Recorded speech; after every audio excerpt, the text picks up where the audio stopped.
So, welcome everyone once again to the lecture series Textile Dyes of the Past and Future, sharing their Colour4CRAFTS experience. I will kindly ask you to turn off your microphones and cameras for the presentation because the event is being recorded and is going to be available online with subtitles later.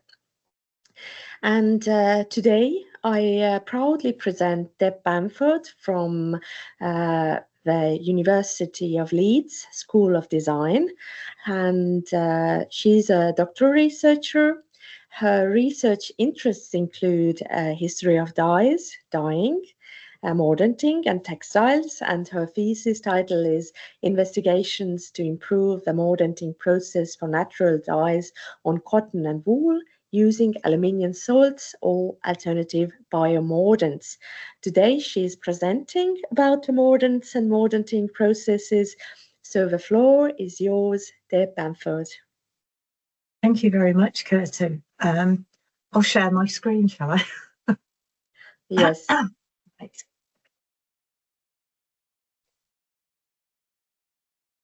Okay.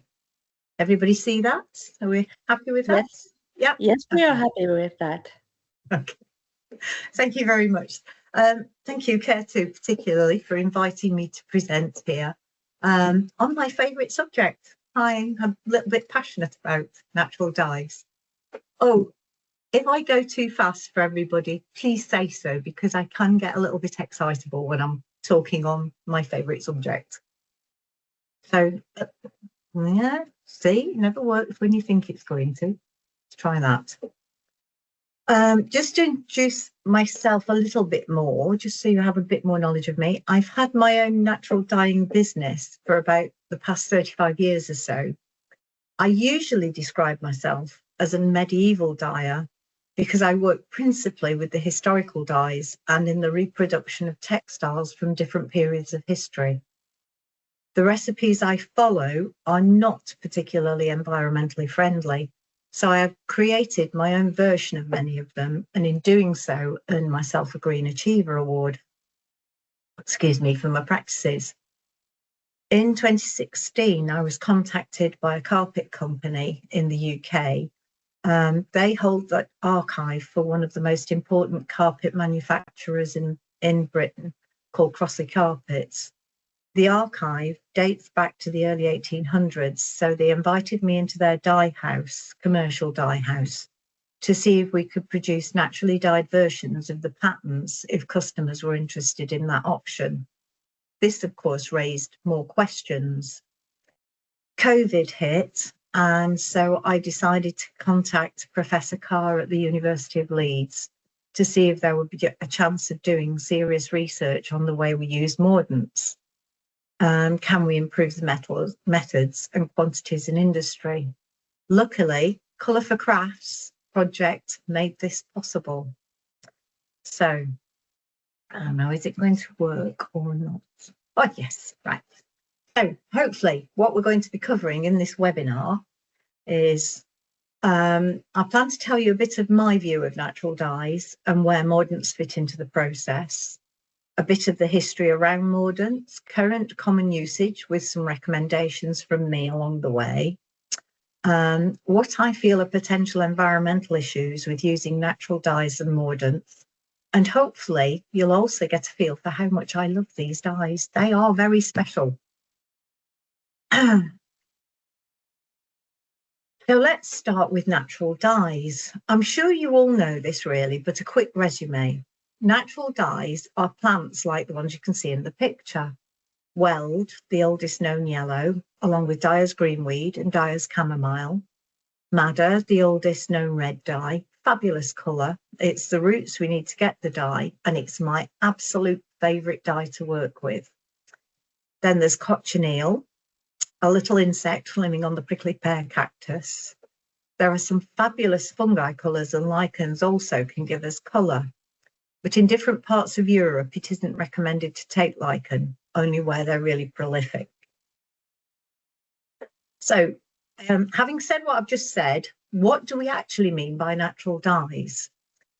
We mean, and we really need to focus on the fact that natural dyes are chemicals that are found within those plants, insects, fungi, lichens, etc. It's important to get to know the good dyes. The French call them grand teintes. I'm not sure if other countries do the same thing. And the weaker dyes, the petit teintes. You can see some of the chemical structures on screen with their chemical name. So just to clarify, we've got on screen morin, which comes from old fustic. We've got luteolin from weld. We've got alizarin from madder, carminic acid from cochineal, hematoxylin from lockwood. There are other dye chemicals in each of those plants as well, helping to stabilise the colours. It's well worth getting to know the chemicals and the source to know how well they will work. This is where screens are slow. So, that one. No, not that one. See, it didn't move that one this time. That way. Right. Okay. So types of natural dye. This is not just the natural dye, this is types of natural dye. The first one we need to look at is the batt dye. Indigo tin and Tyrian purple, 6,6-dibromo indigo tin. I'm not really looking at these. I'm not really interested in these within this webinar. They're a law unto themselves and they work very differently to everything else. I will just point out that I used the term indigo tin and not indigo, and that's because the actual name of the chemical is indigo tin. And all the plants of the genus Indigofera, or woad, or persicaria, all have a precursor chemical within their leaves, which converts into that dye chemical. So to just call it indigo is not strictly correct, and usually means the plant Indigofera.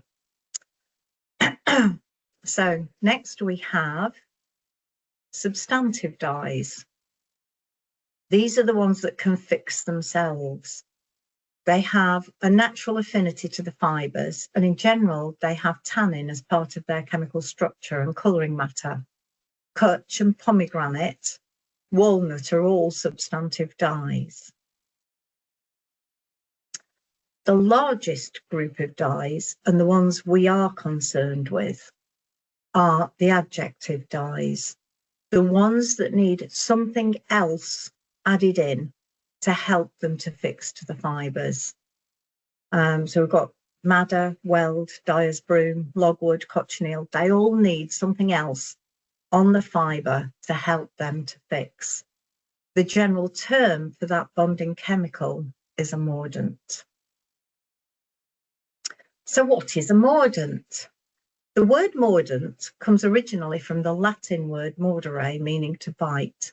It is exactly the same word in the French language and means the same thing. So you could say the source is either, but I believe it was originally Latin, and maybe you'll see why in a minute. There are some things that used quite commonly today, like soy milk, which I wouldn't class as a mordant.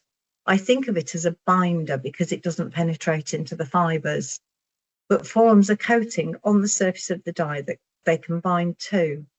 However, the general description that you can see on screen from the Oxford English Dictionary and Wikipedia would imply that anything can now be classed as a mordant. It's up to you how you want to apply it. For me, and what I'm explaining is that how I see the term mordant being applied. You can also see a small sample there of the difference between a mordanted and an unmordanted piece of cloth.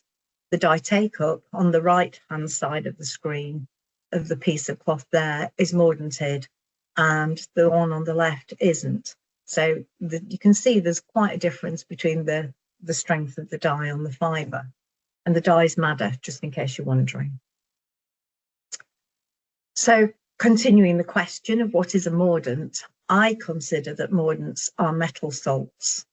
The most commonly used in dyeing are aluminium, copper, iron, chrome and tin. although in theory you could use any metal salt. As you can see, I've mentioned chrome. This was an extremely popular mordant in the 19th and early 20th century, but is now known to be carcinogenic. The EC has drawn up its Control of Substances Hazardous to Health Act, which means only aluminium, copper, iron and tin may be used in the dye house.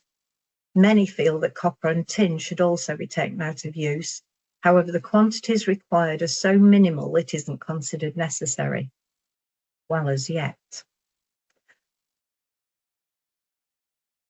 So, the best known and most effective mordant is alum. Certainly it's been in use for a very long time if this cuneiform is correctly translated. I might ask Rena later if she knows whether it's correct or not. It is thought that is alum written in cuneiform. If that is the case, then that's why I think Latin is the origin of the word rather than the French, because Latin is an older language than French. Anyway, what is it? Usually a hydrated double sulfate salt of aluminium combined with potassium or ammonium or sodium. But there are also pseudoalums with manganese, magnesium, cobalt and calcium. Most modern dyers believe that the dyers of the past used potassium alum. But that isn't strictly true, as you will see as we go on. In general, the alum available to historical dyers was a combination of most of these salts. So, what were the sources for alum? Let's look into the history of it a little.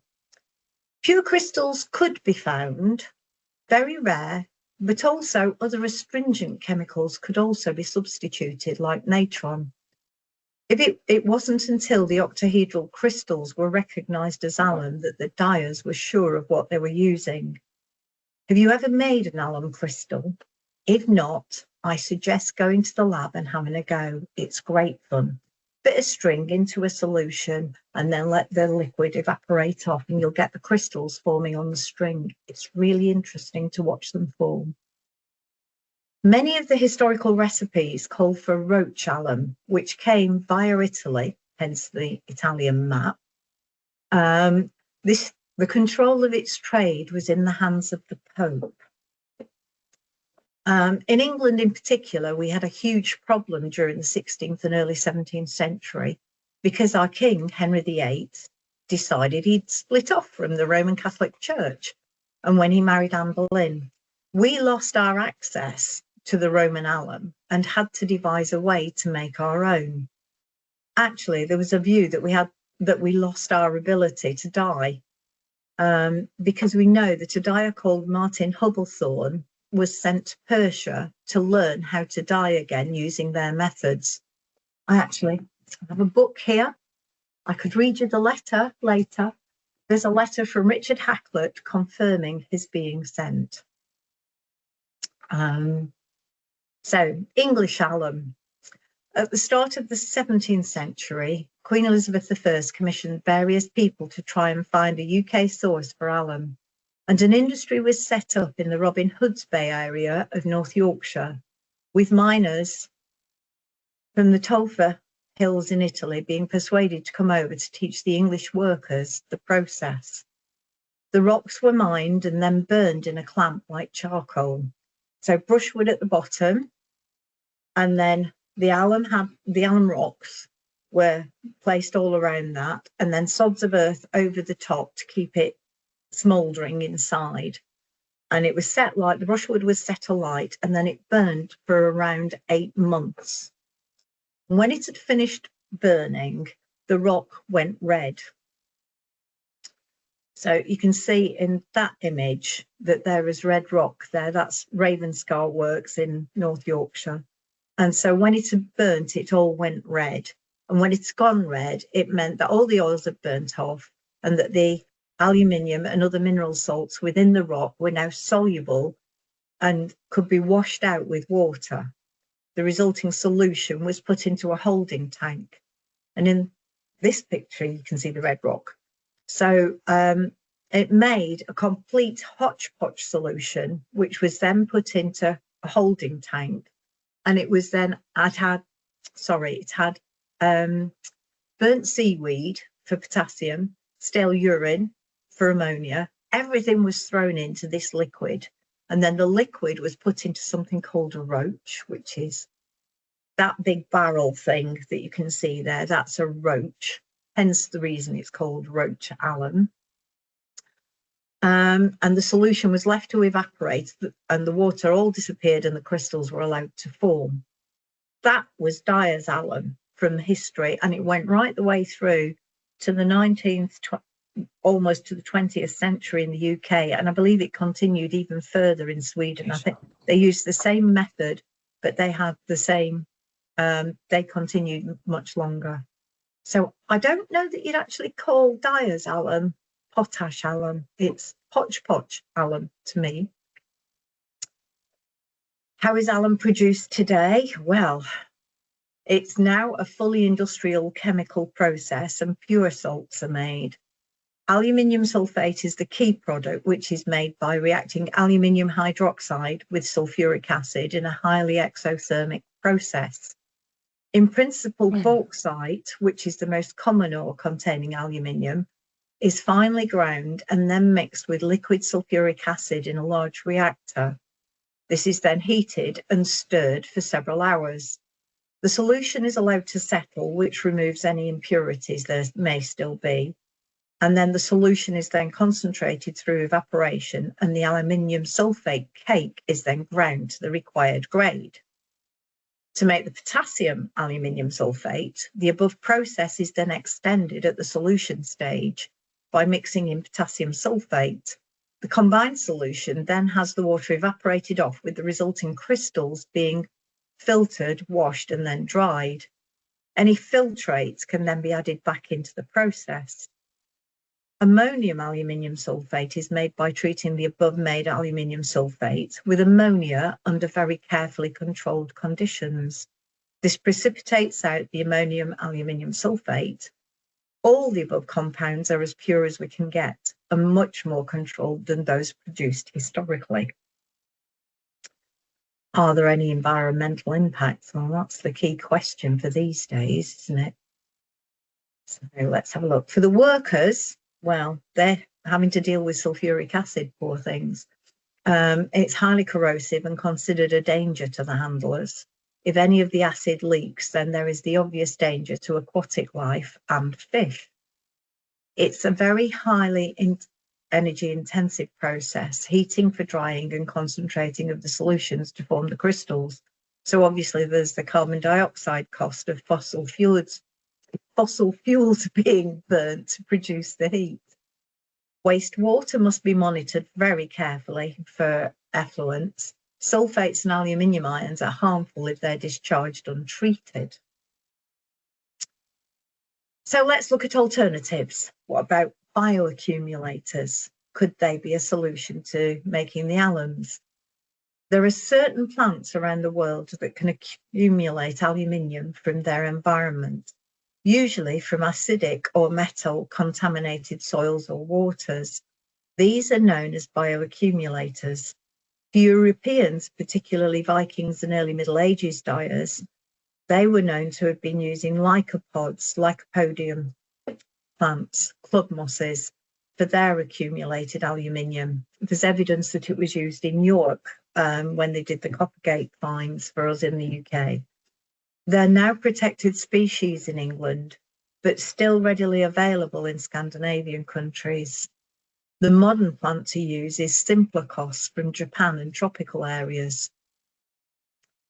So there's a table showing known bioaccumulators and their approximate concentration of aluminium in milligrams per kilo. As you can see, highlighted, Simplicos shows the highest concentration, easily the most popular choice. The biggest negative to its use in Europe is the issue of carbon dioxide sequestration from the transportation. I haven't included club mosses in the table because they haven't been as well studied and because they're restricted. Right, so let's move on to fibres.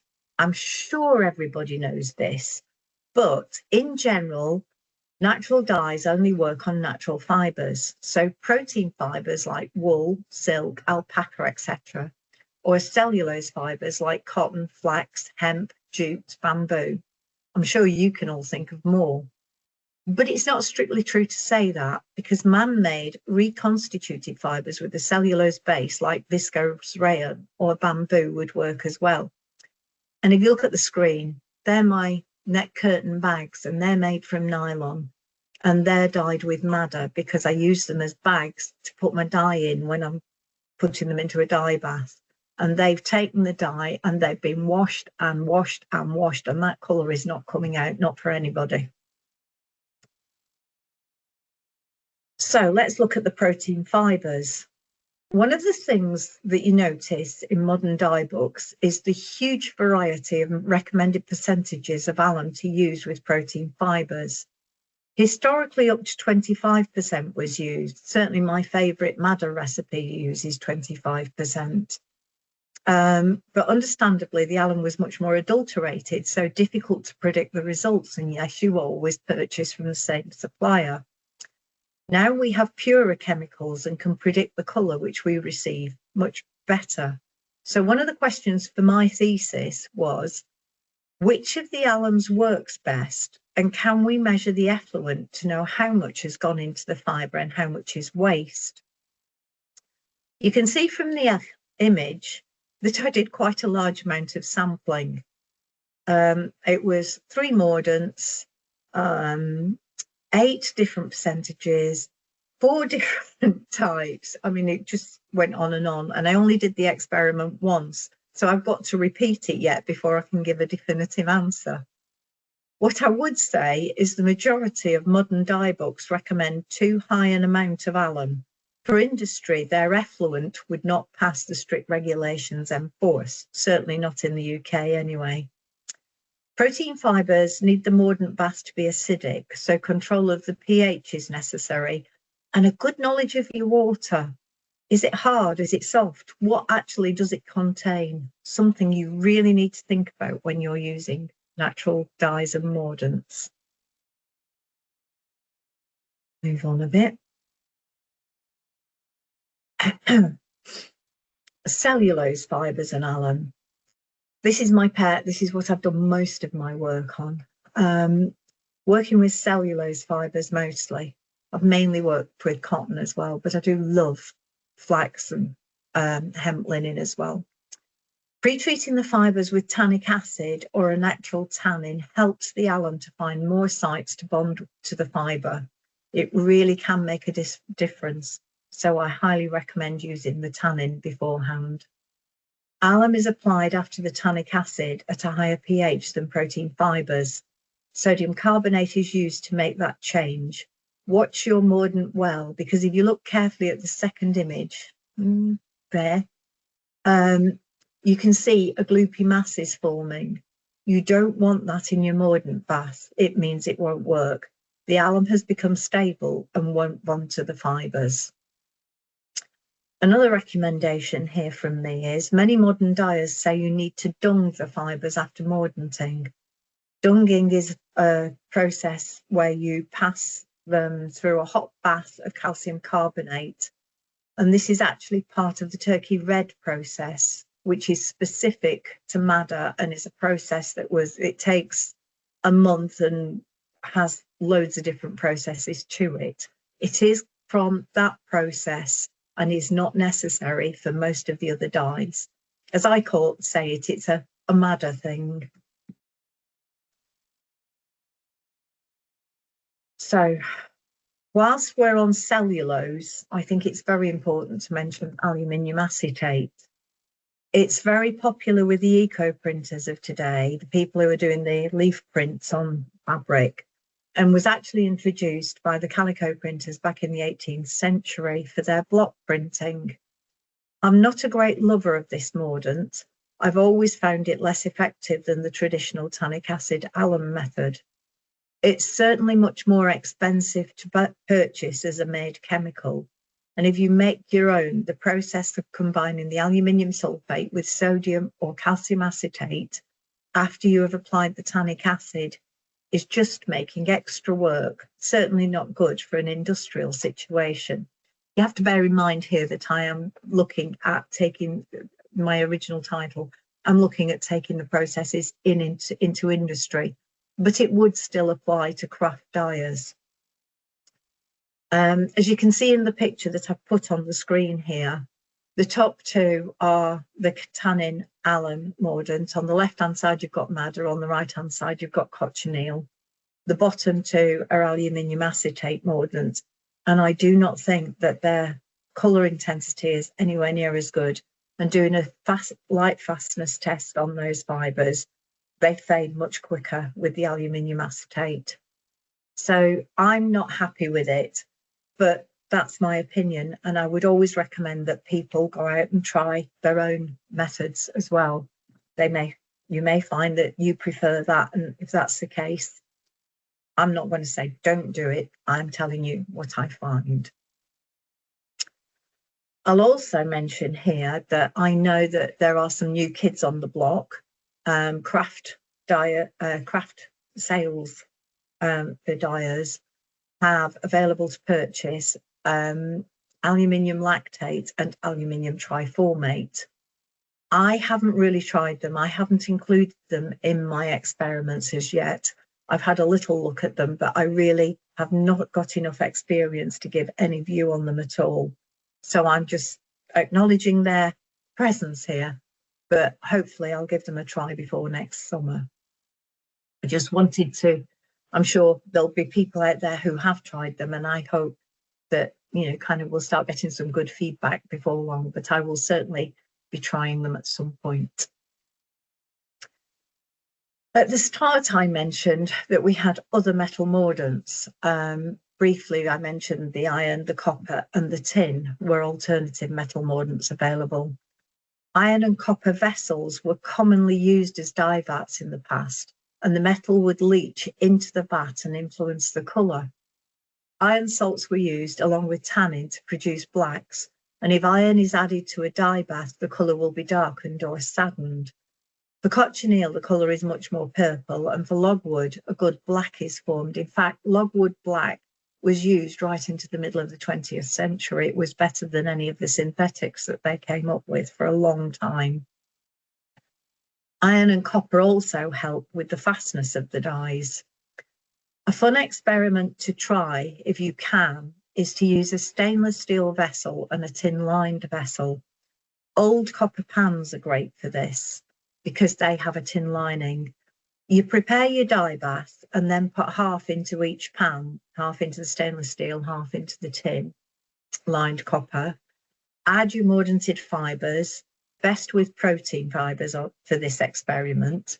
If you cook as normal for 45-ish minutes and then remove the fibres to see if they look any different, madder or cochineal are particularly good for this experiment because you usually see how much brighter the tin-lined copper is. And it also shows how much of that tin can leach into the bath for you. So tin was also used to produce scarlet in the 17th century with cochineal. The colour became known as Cufferer's colour or bow scarlet. It is also used in Bancroft's mordant to produce yellow from weld or quercitron in the US. It's a one bath method, so everything goes into the one vat together, dye and mordant. Copper and tin are not popular with modern dyers, although they do fit in with the EC rules and regulations. I don't think we use enough for it to be a great concern, but I do understand why a lot of the environmentalists don't like them. It's again a free choice whether you want to or not. I mentioned tannins. I have mentioned tannins and tannic acid. It's not strictly considered a mordant, but an assistant. Based on the Oxford English Dictionary and Wikipedia definitions, though, it would be a mordant, wouldn't it, in its own right? It is in general not a single pure molecule, but a mixture of plant-derived hydrolyzable tannins. Most tannins are also substantive dyes. I showed you this in the first slide about natural dyes. If fibres are being treated with tannic acid, then a base colour will be added. These can be used as dyes in their own right. So if you're using cutch or pomegranate or walnuts, then you'll get a really nice colour. The cutch will be nice and tan colour, go with tannin, I suppose. Pomegranate is a yellowy fawny colour, and walnut is various shades of brown, depending on how well you've treated your walnut husks. If you want to not influence the colour too much, then the best one to use is oak galls. And oak galls quite often are used as a base for the tannic acid. Tannic acid production, well, the commercial product is typically extracted from high tannin plant materials such as taro pods, oak galls, bologna and Sicilian sumac. The feedstock you choose strongly affects the process design, product composition and price. That's what I was just talking about with the colour and the depth of colour that you can get. It can be, you need to always buy from the same supplier, because otherwise you may find that your colour is affected because they use a different base tannin, if that makes sense. Different suppliers will sell you different coloured tannic acid. It's something to watch out for. I've thrown in here material safety data sheets. We're talking about whether things are harmful or whether things are good, and you should always get one. They're a very useful tool to help you decide how safe your product is to use or whether you need to take precautions. There should be one supplied with every single chemical you purchase, which includes your madder or your logwood or your weld or anything else. Every single one of them should have an MSDS with it, including all the plants, because you know you're using chemicals. Please always check the MSDS before using anything. It's something that I feel quite strongly about. You better got that. Natural dyes or synthetic? Well, they are getting very popular, aren't they, natural dyes? They seem to be coming up in the world. It's fabulous. I'm really glad. But a few pros and cons about the natural and synthetic dyes. We've only used synthetic dyes for going on for 200 years. Natural dyes have been a history going back 6,000 years or so. They say that natural dyes don't last. They say they're not light fast. If you can show me a synthetic dye that's been around for 1,000 years and is still here, I can show you a 1,000-year-old textile that still has its colour from madder, weld and wode. And I'm sure you all know which one I mean. Natural dyes are a bit of a forgotten industry though, because once William Henry Perkin came along with his synthetic purple, the picture on the screen there, we tended to then focus particularly on producing more and more synthetic dyes. It was the start of chemistry as a proper industry, and it was the start of, let's see how many different dyes. The first synthetics were not very good and certainly are very harmful, but it was like that became the absolute focus, and we completely forgot about what are we doing with natural dyes. Why don't we look into the chemistry more? There was some done, but nowhere near as much as there was for the synthetics. So now we look at them and we think, oh, natural dyes are the healthy option. They're not harmful. Well, they can't be, can they? They're natural. They must be better for the environment. Again, they're natural. It's the synthetic dyers who told us they were bad, not us. We have information telling us that synthetic dyes are making people sick, either through work or through simply wearing them. There's got to be a good alternative. I've mentioned here the book To Die For. I don't know if anybody's looked at it, but it's really quite scary what they were doing in America with all the different chemicals. And it's an interesting book. It's one I would recommend reading if you get the chance. So let's look at a little bit of the environmental issues that we have with natural dyes and with synthetics. because they were left behind in the rush to create synthetic dyes, there's far less science known about them than perhaps we could do with now. They are heavy on water usage, and are we sure what is going to effluent? Well, that's my question, isn't it? That's the key thing for my mordanting. But then you've got to think about, do we eat or do we have colourful clothes? Because if we're going to grow natural dyes, we've got to take land away to then have space for the dyes to grow, and then we've taken the land away from the food. So there's going to have to be a balance on that one, isn't there? So we need to think about that one. Are people being made aware of the safety aspects of using natural dyes? There's a lot of people saying, go out and go for a walk through the countryside and let's look at what plants are on. Let's pick them and take them home and let's try them out and see if they'll die. And that to me is a little bit on the dangerous side. We've had analysis done of something like madder. Is it safe? It has a known chromophore that can mutate and become carcinogenic. But what about foxgloves? If you go out and pick foxgloves, we know it's got luteolin in it, but we also know it's a poison. Which would you use? Weld, which has lots of luteolin in it, or foxglove, which only has a little bit of luteolin in it? You have to find the balance between the two. I'm really thrilled that you're getting the opportunity to learn more and more about natural dyes. They are coming back into use, and there is more research being done. And I know of other PhDs that are being done now. Hopefully, you're going to start doing those over in all the different European countries. And you'll never get me using epoxy synthetic dye. I've never used one yet, and I've no intention of starting now. But I am trying to be realistic about the future use of natural dyes. I think we need to think about how we're bringing them back into use. And I think we need to look at not just the mordants, but the dyes themselves. I don't have any doubts that they're going to be better than the synthetics, but we also are going to have to accept that throughout the future, we're going to have to be able to look at both of them. So, coming to the end now, what have we looked at? Well, what I think we've looked at. A very quick overview of natural dyes, what mordants are in general, what alum is and how it's been made, some of the uses and recommendations for protein and cellulose fibres, tannins and other aluminium mordants, any environmental issues there may be with their production and use. Hopefully, it's given you a little bit of an overview of my views and what's actually going on in the world with these dyes. So, just like to say to Colour4CRAFTS and the University of Tartu, thank you ever so much for inviting me.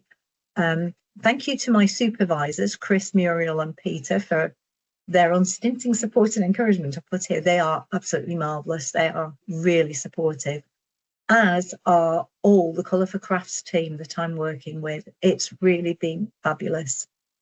So thank you, everybody. And finally, thank you for listening. It's Richard Hacklett's, these books are, they're known as the Principal Voyages, and they're a series of stories, but they are true stories. Richard Hacklett was, he was working at the Middle Temple under Henry VIII, and so he was writing down a history of the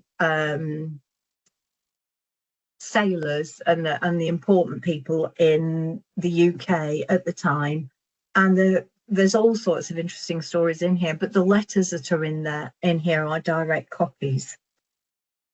So this one is certain directions given by Mr. Richard Hacklett of the Middle Temple to Mr. Morgan Hubblethorne, dyer, sent to Persia, 1579. For that England hath the best wool and cloth of the world, and for that the clothes of the realm have no good vent, that's sale. If good dyeing be not added, therefore it is much to be wished that the dyeing of foreign countries were seen, to the end that the art of dyeing may be brought into the realm in greatest excellency.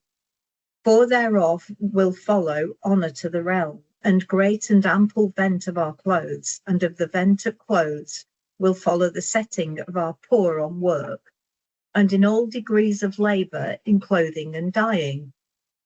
For which cause most principally you are sent over at the charge of the city, that's London, and therefore for the satisfying of lords and of the expectation of the merchants and of your company, it behoves you to care to return home with more knowledge than you carried out.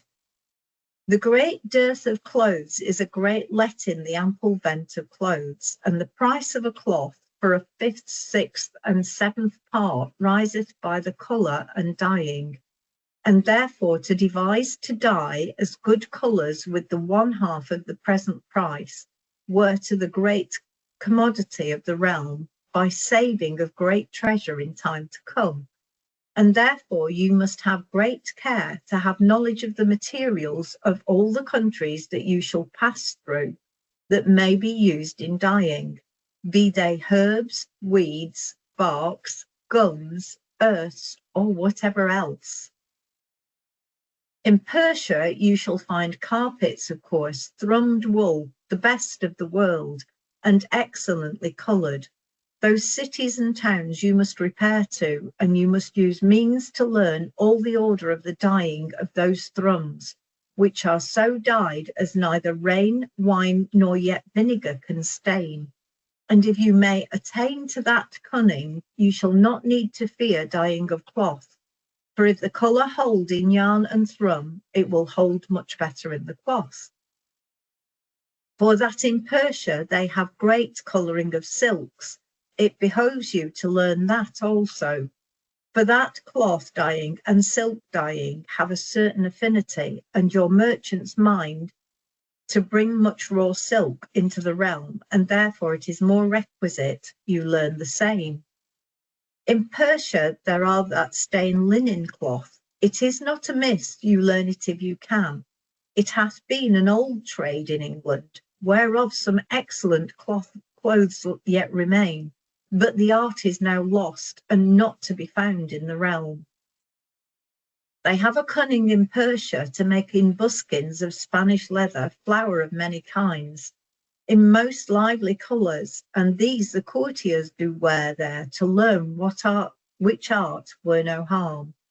If any dyer of China or of the far eastern parts of the world be to be found in Persia, acquaint yourself with him and learn what you may of him. You shall find anil there, that's indigo tin. If you can procure the herb that it is made of, either by seed or by plant, to carry into England, you may do well to endeavour to enrich your country with the same. But withal learn you the making of this anil, and you can get the herb, you may send the same dry into England, for possible it groweth here already. Return home with you all the materials and substances that they dye withal in Russia and also in Persia, that your company may see it all. In some little pot in your lodging, I wish you to make daily trials in your art, as you shall from time to time learn aught among them. Set down in writing whatsoever you shall learn from day to day, lest you should forget, or lest God should call you to his mercy.